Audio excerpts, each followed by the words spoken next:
Question है 25। If a unit vector and b, ये दो यूनिट वेक्टर हैं और phi is the angle between them, then the value of mod of cos phi by 2 is equal to, ये हमने find करना है। ए और बी दो यूनिट वेक्टर हैं और फाई जो एंगल है वो इन दो यूनिट वेक्टर के दरमियान में बन रहा है, फिर हमने इसकी वैल्यू फाइंड करनी है।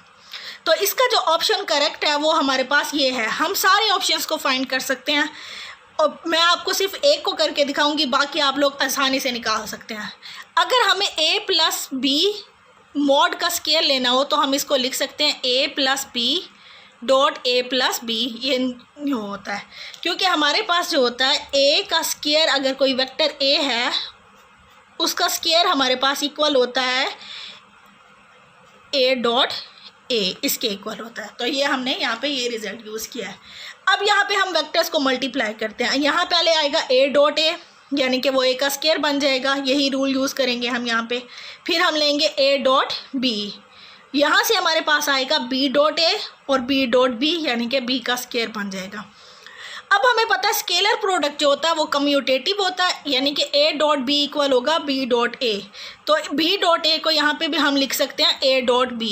तो ये a डॉट b हो गया, ये भी a डॉट b हो गया, तो इसको हम 2 से लिखेंगे। अब हमारे पास ये जो है यूनिट वेक्टर है a और b, तो इनके मैग्नीट्यूड हमारे पास किसके इक्वल होगी, 1 के इक्वल होगी, और उसका स्केयर भी हमारे पास 1 के इक्वल होगा। तो ये 1 और ये 1 आ गया 2। अच्छा, और हमारे पास डॉट प्रोडक्ट किसके इक्वल होता है? अगर सपोज मैंने दो वेक्टर का डॉट प्रोडक्ट निकालना है तो वो हमारे पास होता है a की मैग्नीट्यूड b की मैग्नीट्यूड cos थीटा। तो अब हम a डॉट b निकालने हैं, a b दो यूनिट वेक्टर थे, तो ये हमारे पास क्या आएगा, a की मैग्नीट्यूड b की मैग्नीट्यूड cos फाई। फाई उसने क्या कहा था, एंगल था a और b के दरमियान में, तो यहाँ पे cos फाई आ जाएगा। a स्केयर भी 1 के इक्वल है, b स्केयर भी 1 के इक्वल है, तो यहाँ पे ये 1 और 1 2 हो जाएंगे। 2 इसमें भी आ रहा है, इसमें भी, तो हम कॉमन ले लेंगे, 1 प्लस cos फाई आ जाएगा। और 1 प्लस cos फाई किसके इक्वल होता है, 2 cos स्केयर फाई ओवर 2। तो ये बन रहा है 4 cos स्केयर फाई ओवर 2। तो a प्लस, यहाँ से हम क्या फाइंड कर रहे थे, a plus b mod square divided by 4 हो जाएगा cos स्केयर फाई बाय 2, और यहाँ पे मॉड है इस वजह से हमें cos फाई बाय 2 का मॉड चाहिए, यानी कि पॉजिटिव वैल्यू आएगी, तो वो हमारे पास इसके इक्वल आ जाएगी, यानी कि इसका हम स्केयर रूट ले लेंगे। अब जब हम a माइनस बी का स्केयर लेके चलेंगे तो हमारे पास उसका आंसर क्या आएगा, साइन फाई बाय 2, और यहाँ पे प्लस वाली वैल्यू का कॉस आ रहा है, माइनस वाली वैल्यू का साइन आ रहा है, तो जब हम प्लस ऊपर रखेंगे तो कॉस ऊपर आएगा और साइन नीचे आएगा, तो कॉस ओवर साइन हमारे पास क्या बन जाएगा, कॉट फाई बाय 2। और यहाँ पे a माइनस बी यानी कि माइनस वाली वैल्यू है sine phi by 2 over cos phi by 2, तो टेंजेंट फाई बाय 2। यानी अगर हम फाइंड करना चाहें तो हम इस तरह से सबकी वैल्यूज़ फाइंड कर सकते हैं।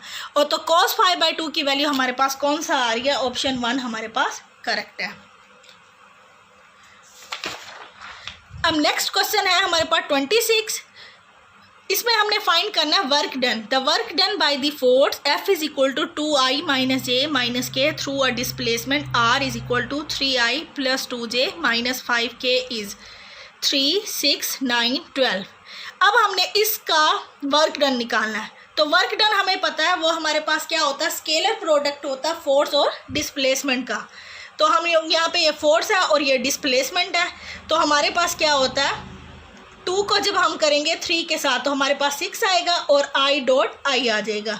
फिर हम करेंगे -1 को 2 के साथ मल्टीप्लाई करेंगे तो ये हमारे पास -2 आएगा और यहाँ पे आ रहा है j डॉट j।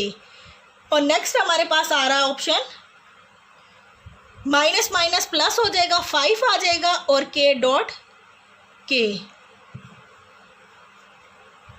तो i डॉट i हमें पता है 1 के इक्वल होता है, j डॉट j भी 1 के इक्वल होता है, k डॉट k भी 1 के इक्वल होता है। बाकी जितने भी स्केलर प्रोडक्ट आएंगे i dot j i dot k वो सारे हमारे पास 0 हो जाएंगे। तो ये आंसर आ रहा है 6 माइनस 2 प्लस 5। तो 6 प्लस 5 10 11 में से 2 चले जाएंगे तो 9। हमारे पास ऑप्शन कौन सा करेक्ट हो रहा है, C। अब नेक्स्ट हमारे पास क्वेश्चन है any 3 vectors a b c are coplanar if a dot b cross c is equal to 0, a cross b dot c is equal to 0, a dot b dot c is equal to 0, a cross b cross c is equal to 0। पहले तो हमें coplanar का पता होना चाहिए किसको कहते हैं। जो वेक्टर्स लाए इन अ सेम प्लेन उनको क्या कहते हैं, कोप्लेनर कहते हैं. If there are 3 vectors in a 3 dimensional space and their scalar triple product is 0, then these 3 vectors are called coplanar. यानी अगर हमारे पास 3 वेक्टर्स हैं 3 डायमेंशनल स्पेस में, तो अगर उनका स्केलर ट्रिपल प्रोडक्ट 0 आ जाता है तो वो हमारे पास क्या होगा, कोप्लेनर वेक्टर होंगे. और सेकंड कंडीशन है कि अगर वो लीनियरली इंडिपेंडेंट हो तब भी उनका स्केलर प्रोडक्ट भी 0 होगा, और वो लीनियरली इंडिपेंडेंट होंगे तब भी हमारे पास जो होंगे कोप्लेनर वेक्टर्स होंगे. तो हमारे पास पहले तो ऑप्शन देख लेते हैं कि स्केलर ट्रिपल प्रोडक्ट किसको कहते हैं. स्केलर ट्रिपल प्रोडक्ट होता है ए डॉट बी क्रॉस सी. ये 2 वेक्टर का डॉट प्रोडक्ट होता है, और इसमें से जो एक वेक्टर होता है वो क्रॉस प्रोडक्ट होता है ऑफ अनदर 2 वेक्टर्स. तो ये हमारे पास स्केलर ट्रिपल प्रोडक्ट होता है. और अगर ये 0 आ जाए तब हमारे पास वेक्टर्स क्या होते हैं, कोप्लेनर होते हैं. तो हमारे पास पहले तो जो ऑप्शन आ रहा है ए डॉट बी क्रॉस सी, ये ऑप्शन हमारे पास करेक्ट है. अगर हम इस स्टेटमेंट से देखें कि अगर स्केलर ट्रिपल प्रोडक्ट 0 है तो वेक्टर कोप्लेनर है, तो हमारे पास ये 0 है. अब जो सेकंड स्टेटमेंट है वो क्यों इनकरेक्ट है. अब यहाँ देखें, हमारे पास जो होता है क्रॉस प्रोडक्ट हमेशा 2 वेक्टर्स का फाइंड करते हैं. हम क्रॉस प्रोडक्ट फाइंड करें या डॉट प्रोडक्ट फाइंड करें, हमेशा हम 2 वेक्टर्स को फाइंड करते हैं. अब यहाँ हमारे पास वेक्टर है, लेकिन इसका आंसर हमारे पास क्या आएगा, स्केलर आएगा, क्योंकि बी डॉट सी का मतलब है हमारे पास आंसर स्केलर आ रहा है. अब हम एक वेक्टर का क्रॉस प्रोडक्ट स्केलर के साथ नहीं फाइंड कर सकते, तो ये जो हमारे पास स्टेटमेंट है ये हमारे पास मीनिंगलेस है, यानी कि ये स्टेटमेंट ही इनकरेक्ट है. हमारे पास एक वेक्टर का हम स्केलर के साथ क्रॉस प्रोडक्ट नहीं फाइंड कर सकते, तो ये ऑप्शन भी हमारे पास इनकरेक्ट है. नेक्स्ट है हमारे पास डॉट प्रोडक्ट हमने फाइंड किया हुआ है 2 वेक्टर्स का हम फाइंड करते हैं, लेकिन यहाँ से आंसर हमारे पास क्या आ रहा है, स्केलर आ रहा है, और यहाँ से वेक्टर आ रहा है. तो अब ये भी ऑप्शन हमारे पास क्या होगी, मीनिंगलेस होगी, क्योंकि हम स्केलर प्रोडक्ट हो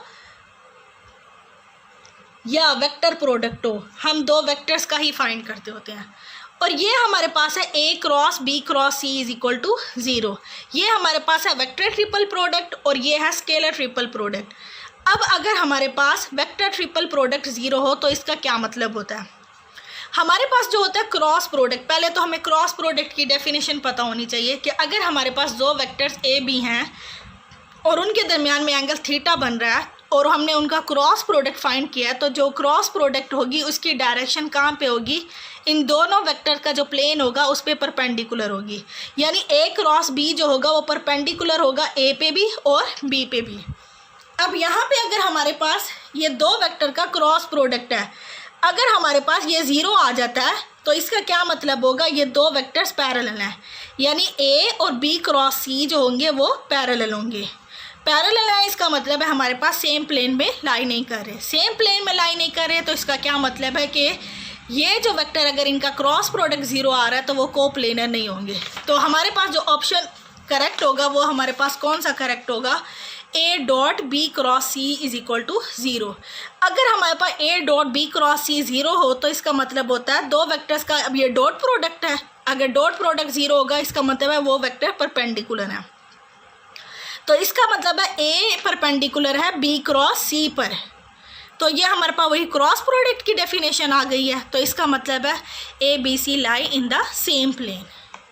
तो हमारे पास कौन सी ऑप्शन करेक्ट होगी, अगर a dot b cross c 0 होगा तो वेक्टर ए बी सी कोप्लेनर्स होंगे.